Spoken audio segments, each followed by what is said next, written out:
So you mentioned the revenue sharing. Who is this going to benefit in terms of athletic departments? Are like the big hitters, are the Alabamas, the Ohio States, are they just is the rich going to get richer in this aspect? Or is it going to level the playing field in some ways? So the Power Four are the institutions we see that are fully committing to the full amount, which is for this school year was $20.5 million.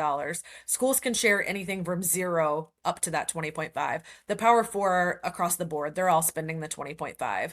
You get outside of the Power Four and there's less ability to spend that, but at some schools there's also less need to spend that. So there's been a lot of discussion about whether March Madness would look different this year and how it might look different as we get further into revenue sharing, because schools that have football are having to spend an enormous portion of their rev share dollars on football. In fact, at most schools, about 75% of the revenue sharing money is going to football because that's a much larger roster than men's basketball is. Whereas at schools that do not have football, they're able to dedicate more towards basketball. Quite a few people I know have made the case that over the next few years, we will likely see some of the mid majors that don't have football that will invest more in their basketball teams and become more competitive in March Madness and ultimately in winning the tournament. We'll see how that plays out. This is only the first year, so I don't think you can base it on what happens this year alone.